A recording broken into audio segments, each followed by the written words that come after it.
Berdoa melawan kemustahilan.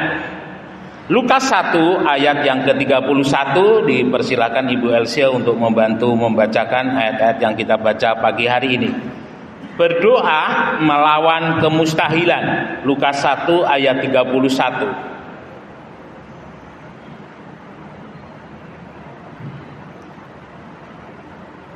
Lukas 1 ayat 31. Sesungguhnya engkau akan mengandung dan akan melahirkan seorang anak laki-laki, dan hendaklah engkau menamai dia Yesus. Iya. Bapak Ibu Saudara yang dikasihi oleh Tuhan, dalam Lukas 1 ini adalah perbincangan antara malaikat dengan Maria, ya, malaikat Jibril. Dan di dalam perbincangan itu ada satu hal yang luar biasa. Karena kita tahu seperti yang dituliskan oleh firman Allah, keberadaan daripada Maria itu masih dalam kondisi gadis, ya. Artinya seorang wanita yang belum pernah bersetubuh. Tetapi di situ kita boleh melihat satu pernyataan daripada malaikat yang mengatakan Maria akan mengandung dan melahirkan seorang anak laki-laki. Nah, kalau kita melihat kondisi daripada Maria dan apa yang dikatakan oleh malaikat secara manusiawi, ini adalah sesuatu hal yang mustahil. Yang disampaikan oleh malaikat ini adalah berita yang mustahil. Ya, mengapa demikian? Karena tidak mungkin bagi Maria dia akan mengandung.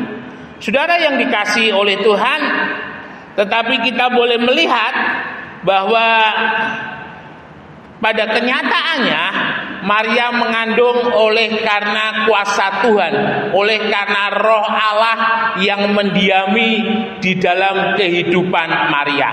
Nah, di sini kita boleh melihat bahwa apa yang terjadi dalam kehidupan Maria bukan karena kehendak manusia, bukan karena keinginan manusia, tetapi lebih kepada kehendak dan keinginan Tuhan. Nah, ini kita harus sadari di dalam kehidupan kita bahwa ketika segala sesuatu, kalau Allah mengerjakan, kalau Allah bertindak, maka tidak ada satupun yang mustahil. Bapak Ibu Saudara yang dikasihi oleh Tuhan, dalam perjalanan bangsa Israel keluar dari negeri Mesir, satu hal yang dinyatakan oleh Allah supaya bangsa Israel percaya kepadanya. Pertama, Allah menyatakan dirinya dengan 10 tulah yang menghukum orang Mesir, ya. Jadi 10 tulah ini adalah salah satu bentuk konfrontasi antara kuasa Allah dengan dukun-dukun yang ada di Mesir. Dan 10 tulah ini adalah mewakili daripada dewa-dewa yang ada di Mesir. Dan kita boleh melihat 10 tulah yang Tuhan nyatakan atas kehidupan orang-orang Mesir, tidak ada satupun yang sanggup dilawan oleh orang Mesir sampai 10 tulah itu selesai. Tidak cukup hanya itu saja. Ketika bangsa Israel keluar dari Mesir, kita melihat Tuhan mengadakan mujizat yang belum pernah Tuhan lakukan. Dan Tuhan lakukan selama perjalanan bangsa Israel sampai ke dekat ini, ya, perbatasan kalau sekarang itu di Yordania dengan tanah perjanjian. 40 hari perjalanan daripada bangsa Israel, kita boleh melihat banyak kali Tuhan melakukan mujizat. Supaya apa? Bangsa Israel boleh tahu bahwa Allah yang memimpin mereka keluar dari Mesir adalah Allah yang lebih berkuasa daripada hikmat mereka.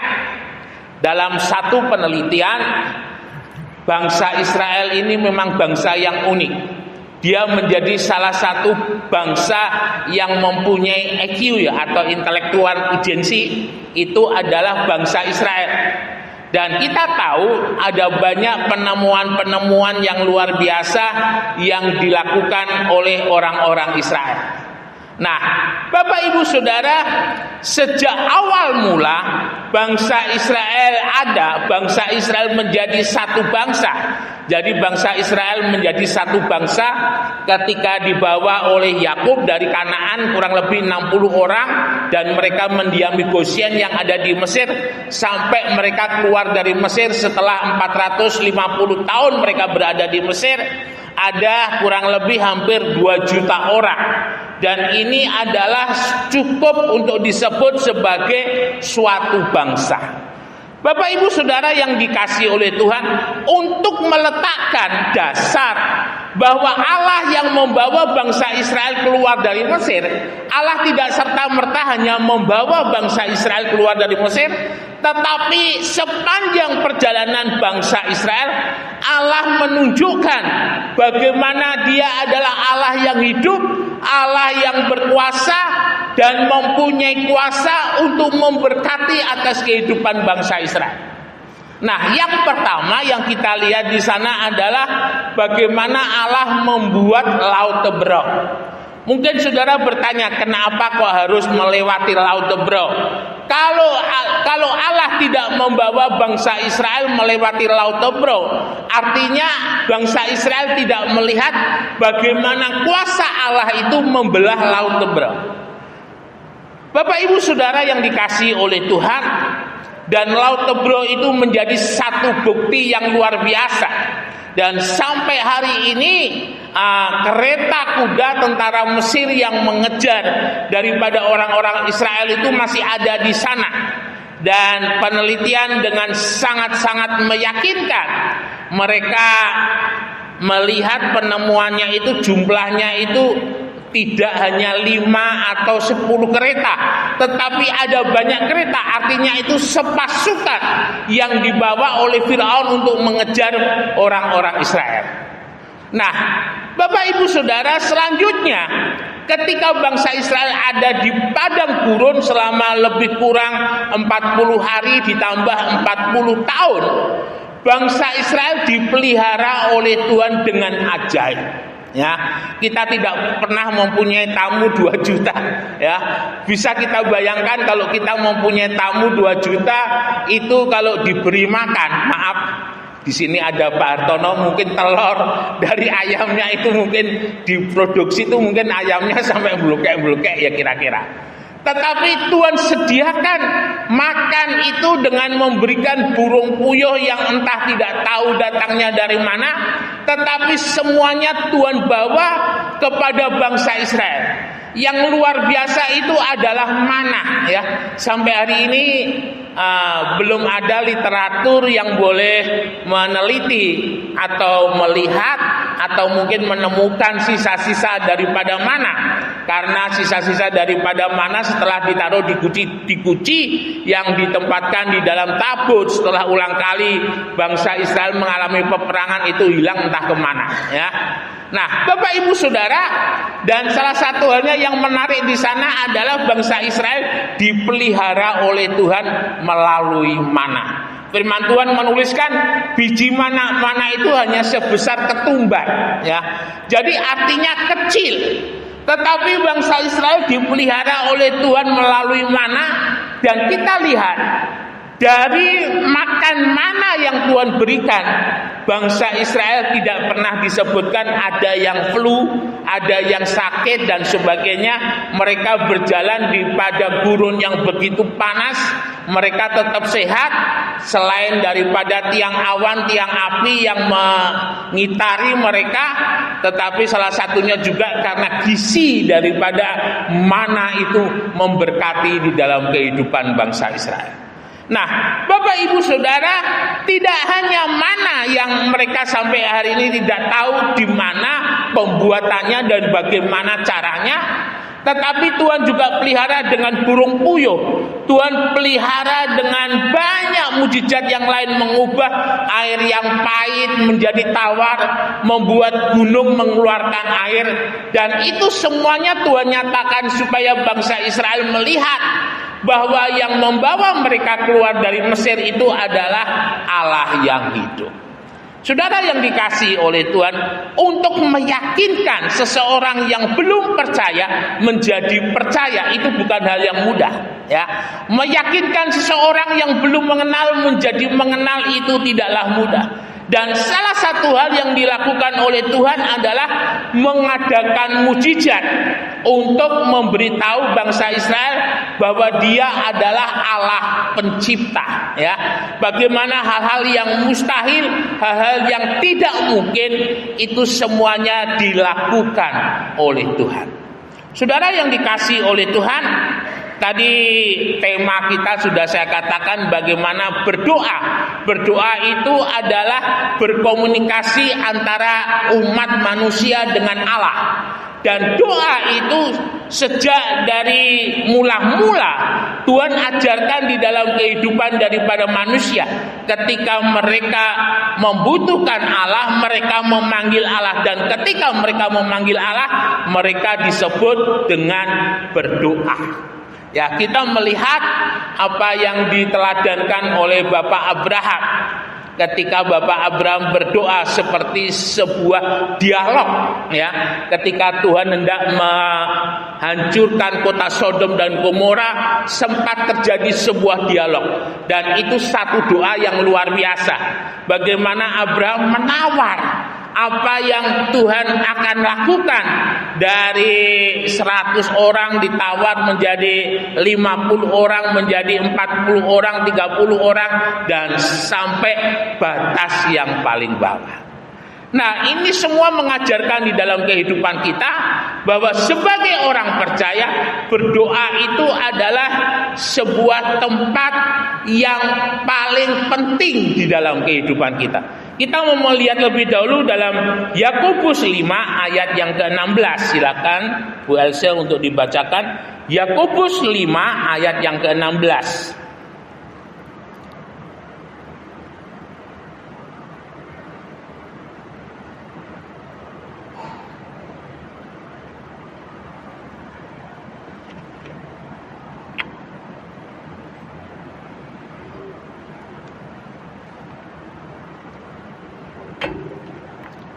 Yakobus 5 ayat yang ke-16.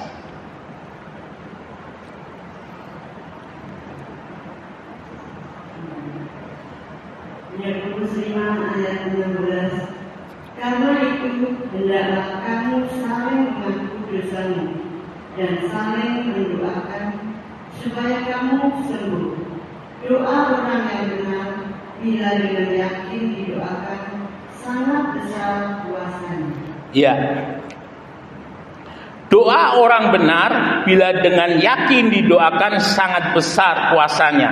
Dengan kata lain, tidak ada yang mustahil atau melawan kemustahilan selain daripada doa. Bapak Ibu Saudara yang dikasihi oleh Tuhan, kita harus sadar ya, bahwa di dalam kehidupan kita seringkali diperhadapkan dengan hal-hal yang di luar batas kemampuan kita. Dengan kata lain, di luar batas nalar daripada manusia. Tetapi ulang kali kita boleh melihat bagaimana yang menurut kita tidak mungkin, yang menurut kita mustahil. Tetapi ketika kita berdoa, hal itu bisa terjadi. Ayah saya paling suka kalau berkisah tentang ayah saya. Beliau memang tidak terlalu banyak cerita, tetapi ketika 1 tahun, 2 tahun, 3 tahun itu beliau mau dipanggil oleh Tuhan. Karena saya posisi setelah menikah 97 bulan Desember saya pindah ke Malang. Jadi 3 hari 4 hari di Tuban, 3 hari 4 hari di Malang. Itu terus saya lakukan. Dan kalau di Tuban, salah satunya adalah nemani ayah saya di Bojonegoro. Nah, Bapak Ibu Saudara yang dikasihi oleh Tuhan, suatu saat beliau berkisah ketika melayani di Tretes waktu itu. Beliau mempunyai jemaat di mana bapaknya atau suaminya ini orangnya itu sudah dikenal sebagai orang yang sangat jahat, orang yang tidak baik. Tetapi itu kebalikan dengan istrinya. Istrinya adalah seorang yang taat beribadah, seorang yang lemah lembut, seorang yang baik. Sampai pada suatu waktu tiba-tiba istrinya itu sakit perut, ya. Lalu kemudian perutnya itu membesar dan tidak ada seorang pun yang bisa menolong. Lalu kemudian ayah saya dipanggil untuk mendoakan ibu ini, karena ibu ini adalah berjemaat yang ada di Tretes pada waktu itu. Lalu kemudian ayah saya melihat, tiba-tiba ayah saya bilang, tolong semuanya tinggalkan tempat ini.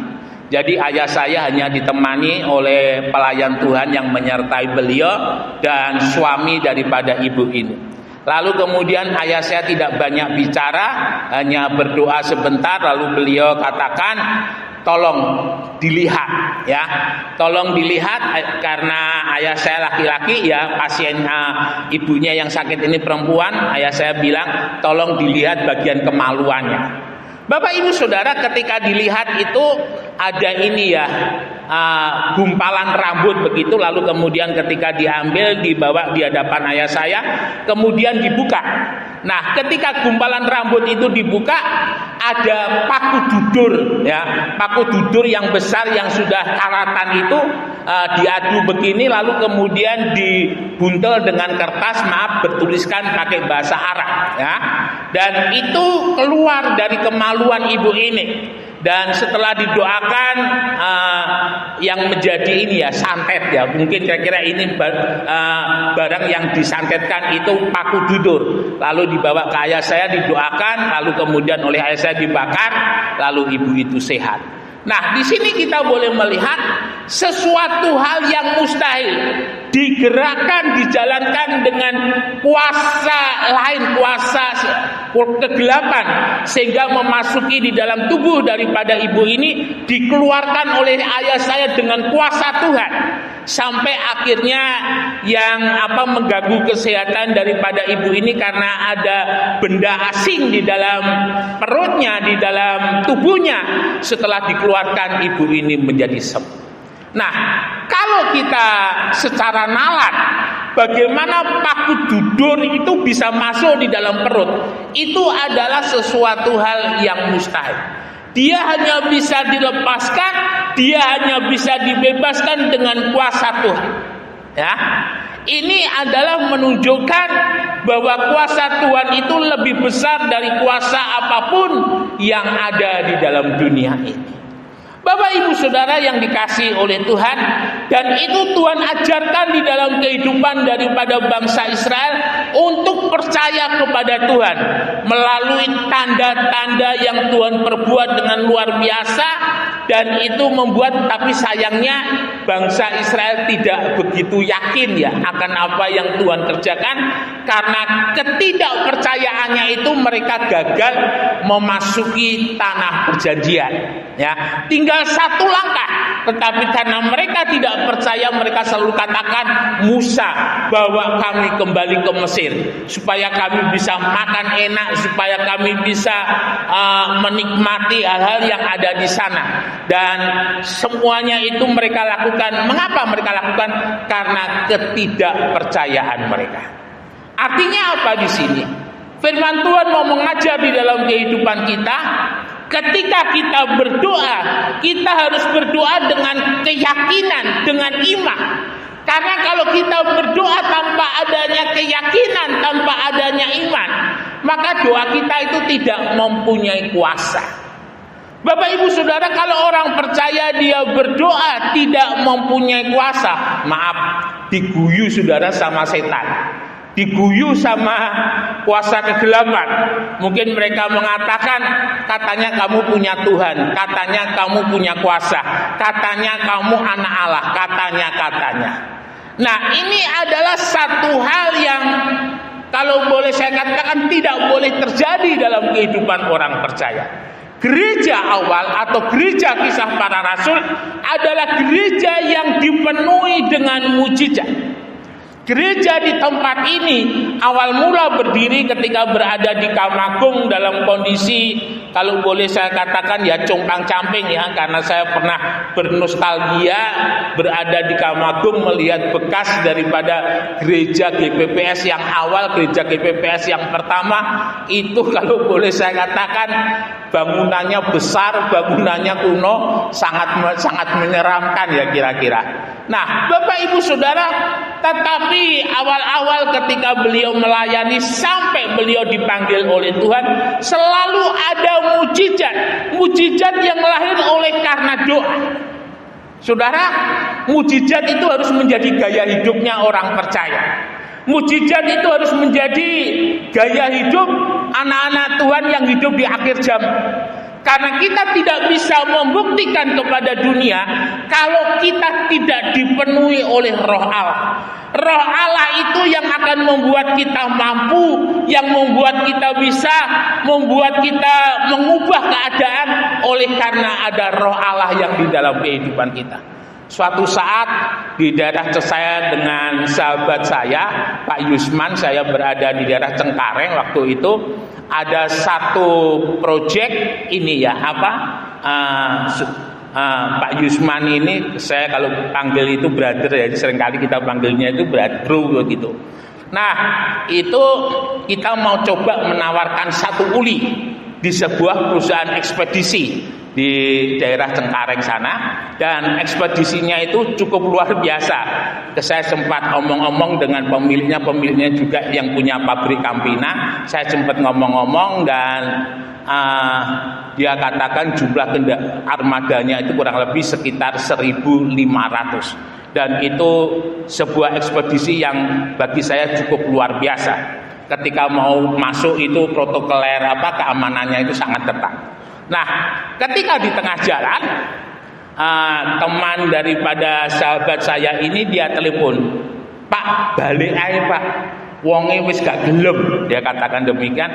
Lalu dia noleh sama saya, "Gimana bro? Lanjut," saya bilang, "Tuhan Yesus pasti akan menyertai dan memberkati." Kita lanjut.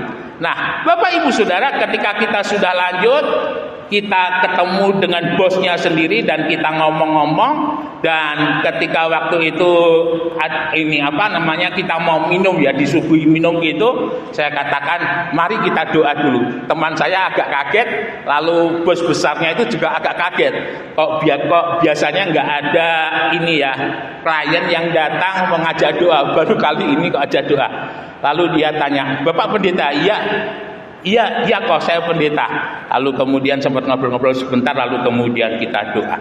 Bapak Ibu Saudara, dan setelah itu mereka janjian untuk ketemu lagi, dan saya sudah balik ke Tuban. Lalu kemudian saya tanyakan apakah jadi dengan Bapak itu kerjasamanya. Teman saya bilang puji Tuhan, dan nilai daripada nilainya cukup besar saudara ya. Jadi nilainya itu mendekati hampir 1 M lebih, dan itu satu kontrak nilai yang luar biasa. Nah, kita melihat di sini sesuatu hal yang mustahil, sesuatu hal yang sudah dibatalkan, Tuhan bisa balikkan kembali. Keadaan yang tidak mungkin itu menjadi bisa, keadaan yang mustahil itu menjadi bisa. Oleh karena apa? Oleh karena kita percaya bahwa Tuhan sanggup melakukannya. Hari-hari ke depan, Bapak Ibu Saudara, kita harus sadar bahwa dunia kita ini sedang tidak baik-baik saja. Kita mengalami banyak persaingan, dan persaingan itu kecenderungannya ada yang main baik, ada yang main kasar, ada yang main belak. Nah, kita membutuhkan Tuhan, membutuhkan hikmat Tuhan, penyertaan dan pertolongan Tuhan.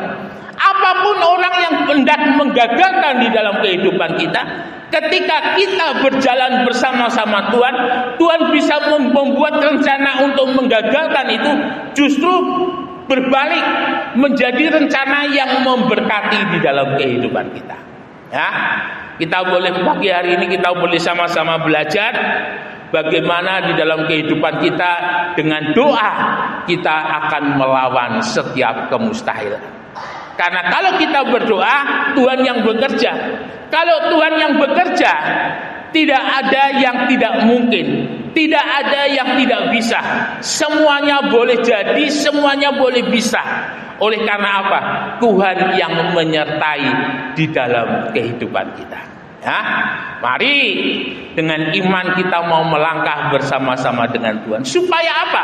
Supaya kita boleh melihat penyertaan dan pertolongan Tuhan itu ada di dalam kehidupan kita.